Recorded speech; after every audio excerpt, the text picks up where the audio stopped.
오늘은 창세기 11장의 말씀을 묵상합니다.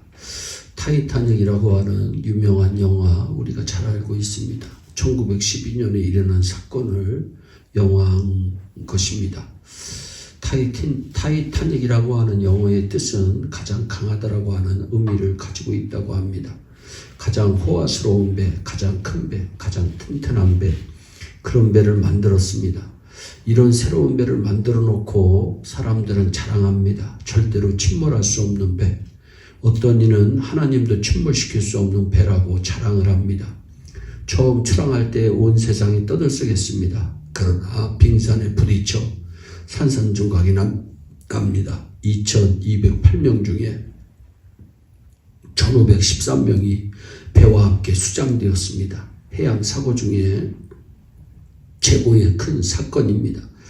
여기에 메시지가 있습니다. 인간의 교만에 내리시는 하나님의 심판입니다. 오늘 본문은 노아 홍수 이후 아라랏산에서 내려온 노아의 후손들이 기하급수적으로 증가하면서 동방으로 옮겨갑니다. 그들은 신할 평지 같은 넓은 들판을 만났습니다. 그곳이야말로 목축하는 데 가장 좋은 곳이라고 판단하고 거기에 모두 함께 모여 살자고 결의합니다. 그리고 성을 넓게 쌓고 대를 놓아 탑을 쌓기 시작하였습니다. 그 바벨탑을 쌓는 주동자는 물론 함의 손자 니무롯이었습니다. 왜냐하면 창세기 10장 12절에 니무롯은 신할 땅에 바벨을 비롯한 여러 성들을 건축하였다는 기록이 있습니다. 창세기 10장 12절입니다. 느니웨와 갈라 사이에 레센을 건축하였으며 니무롯은 강력한 힘을 가진 폭군으로서 많은 인원을 동원하여 성을 쌓고 나라들을 건설합니다. 창세기 10장 12절에 나오는 느니웨가 니무롯입니다. 홍수가 나더라도 끄떡없는 그런 성을 쌓자. 여기에 탑이라고 되어 있지만 탑보다는 오히려 성을 의미합니다. 구름에서 구름 위까지 하늘까지 쌓아서 다시 홍수가 나더라도 끄떡없이 안정을 유지하며 평안하게 살자는 겁니다. 바벨탑을 쌓는 목적이 4절에 나와 있습니다. 하나님께 대항함이었습니다. 니무롯의 생각에는 자기가 이 세상에서는 가장 힘세고 높은데 자기 앞에는 어떤 성도, 나라도, 왕도 없으니 이제는 하나님과 한번 싸워보겠다는 의도였던 것입니다. 거룩한 천사 루시퍼가 타락한 이유도 바로 이런 교만 때문이었습니다. 이사야서 14장 13절입니다. 네가 네 마음에 이르기를 내가 하늘에 올라 하나님의 뭇별 위에 나의 보좌를 높이리라.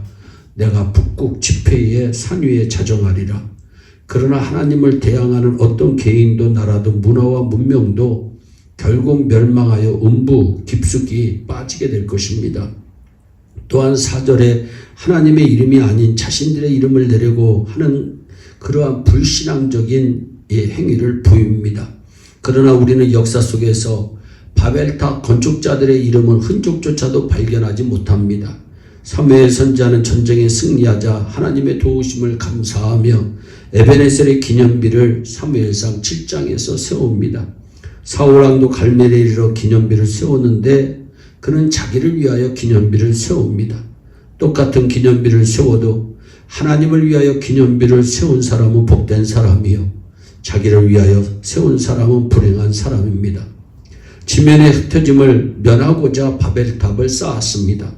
바벨탑을 높이 쌓아 하늘에 올라가서 하나님과 대항하여 자기들의 이름을 내고 또한 그 성 높이 세워진 꼭대기가 보이는 범위 안에서만 살자는 것입니다. 그리고 그 성과 꼭대기를 볼 때마다 니무롯을 생각하여 그에게 경배하면서 살도록 하고자 했습니다.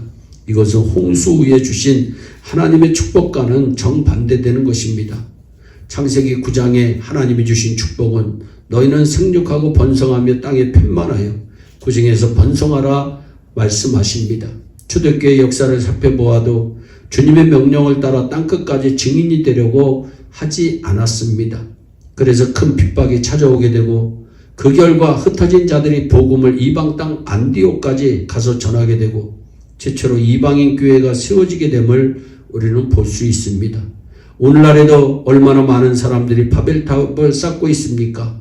그리고 하나님의 심판을 받습니다. 하나님께서는 인생들의 쌓는 성과대를 보시려고 강림하셨습니다.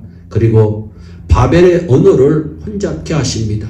그들을 지면에서 흩으십니다. 바벨탑 사건이 우리에게 주는 교훈은 무엇일까요? 하나님을 대적하지 말자. 하나님의 주권에 순복하자입니다. 사랑하는 여러분, 이 땅에서 가장 불행한 인간은 하나님이 떠난 인간입니다. 하나님 없는 물질은 어리석은 부자의 곳간입니다. 하나님 없이 배운 기술은 어리석은 건축자가 세운 모래 위의 집과 같습니다. 하나님 없는 학문은 생명력을 상실한 바리새인과 서기관의 회칠한 무덤과 같습니다. 우리 모두 바벨탑을 쌓지 맙시다. 하나님이 주신 기회를 선용합시다. 하나님을 대적하지 맙시다. 하나님의 절대적인 주권에 순복하여 날마다 주님의 말씀에 순종하며 하나님 앞에 영광 올려드리는 우리 모두가 되기를 주 예수 그리스도의 이름으로 축원합니다. 기도하겠습니다. 사랑의 하나님, 참 감사합니다. 하나님, 님으로선 바벨탑을 쌓았습니다. 하나님을 대적하는 교만한 마음으로 쌓았습니다. 결국 지면에 흩어지고 언어가 혼잡되는 하나님 심판을 당합니다. 우리 예일의 성도들은 바벨탑을 쌓지 않도록 복을 내려 주옵소서. 하나님의 주권에 순종하게 하옵소서. 하나님의 말씀에 순종하는 복된 하나님의 귀한 자녀들이 다 되게 하여 주옵소서. 감사하고 예수님의 이름으로 축복하며 기도하옵나이다. 아멘. 오늘도 주 안에서 승리하는 복된 하루 되시기를 바랍니다. 감사합니다.